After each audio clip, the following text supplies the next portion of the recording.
Good morning, fourth grade. I'm going to record a little bit of I Lived on Butterfly Hill for you. Please know that baby Aries is running around, so if he shows up and interrupts, which it sounds like he is now, you might have a little bit of interruption in your reading. But today we are reading pages 200 to 212.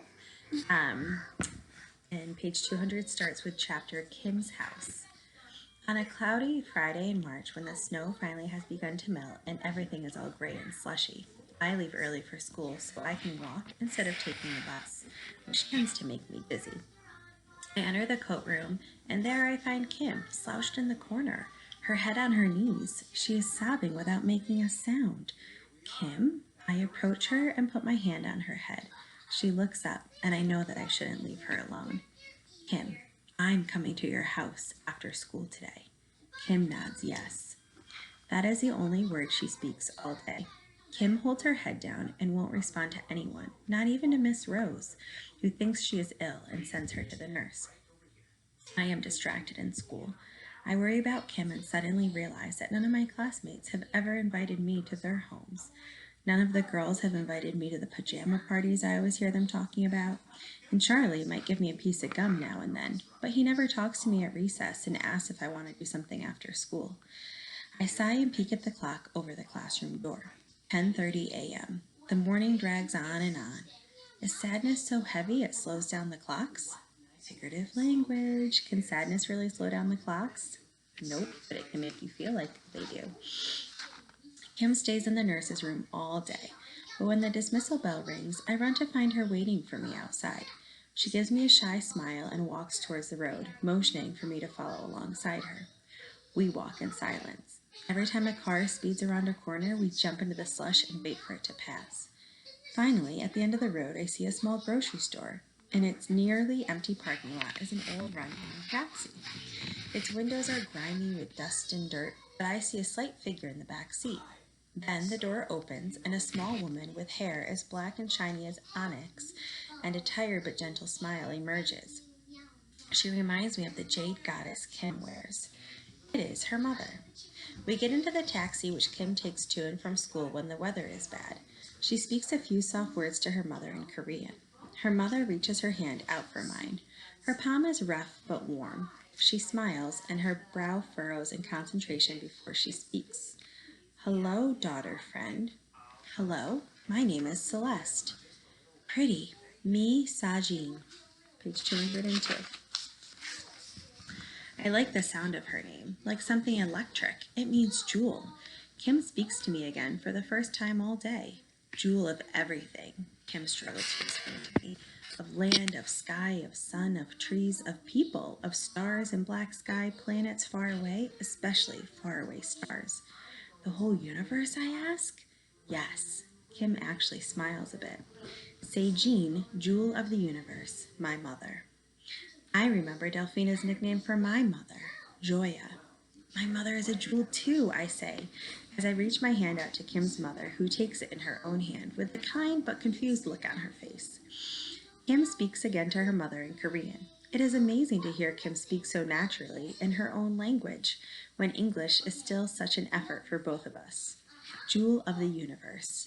Sajin wears jeans that are too big for her and a threadbare pink sweater so tattered at the elbows that I wish my abuela Frida could knit her a new one. At her feet is a big yellow bucket with strong smelling cleaning products, a toilet brush, and rubber gloves inside. I feel car sick. I want to say something that makes Kim and her mother laugh until they shine like emeralds, but my insides are sad and silent. I watch the scenery, thick trees, interrupted by the occasional house, pub, or convenience store, as the taxi mumbles down a bumpy road that seems to go on forever. Finally, we turn down a small dirt road that leads to a clearing in the woods. It is a parking lot filled with trailers. We get out of the taxi and zigzag our way through the rows of trailers until we stop in front of a small brown one, and Kim's mother takes a key from her purse. Welcome, she says as she opens the door. The trailer is small, but it fits two cots and a little table inside with a photograph of a man with a serious face. Kim sees me looking at it. My father. Does he live here with you? No, he was. Once again, tears fall down Kim's face. Her mother puts her arm around her daughter and looks over at me. He left to Korea, her mother says, yesterday. My son is now man of the family. My throat goes dry and I feel my own eyes begin to burn with tears. I am sorry, I say, wincing. I don't ask why because I am afraid the answer will mean Kim will leave next. Kim motions to me to sit with her on one of the cots. I sleep here with my mom, and Tom, that's my brother. He's working now. He sleeps over there. I sit cross-legged on the thin mattress, my back against a pillow. Kim has propped against the wall. We sit in silence. The trailer only has a few small windows. It is, page 204. It is dark and the walls are bare. In Chile I saw poverty, but I never felt its grief like I do now. Figurative language. Maybe because the poor families were all together to share what little they had. I can't imagine suffering from hunger, but I do know what it is like to suffer from loneliness. Both together would be unbearable. I look at the small burner where Kim's mother has begun to stir something in the pot. I make dinner. You like rice? I nod and say, yes, thank you.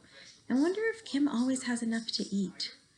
Kim's mother serves us tea in steaming bowls of white rice. The three of us eat quietly, but just being there helps me understand Kim and her shy ways more.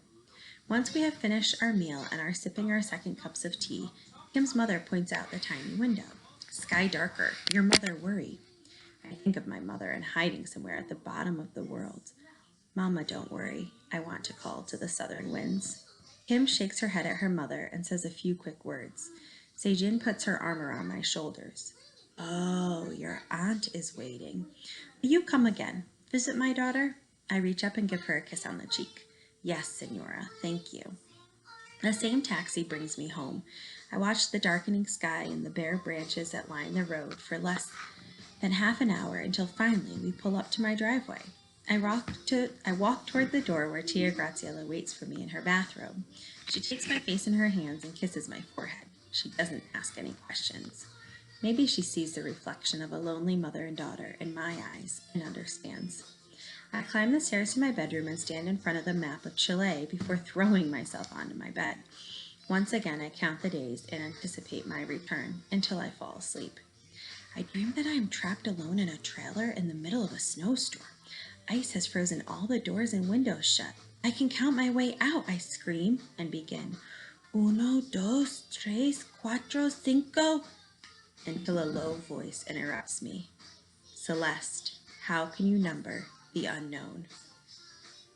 The voice is talking about the unknown of the days that she's going to be in Maine and not Chile. Kim and I have gone from being the two girls who smiled at each other shyly to being good friends. Miss Rose always says, Kim and Celeste, you are two little peas in a pod. And she tells us what a pea pod is. And all of a sudden, I am in the kitchen shelling peas with Delphina. Magically, the scent of parsley fills the back of the classroom where Kim and I sit while the rest of the class learns something called phonics. That seems pretty boring. It is true we are like little peas. Kim is just as small as me, and sometimes we see each other in the page 206 in the morning. We trade something we are wearing for the day. She loves the forest green shawl Nana Delphina gave me, and I love the red ribbon she always ties around her neck. It has a beautiful jade stone in the shape of a goddess dangling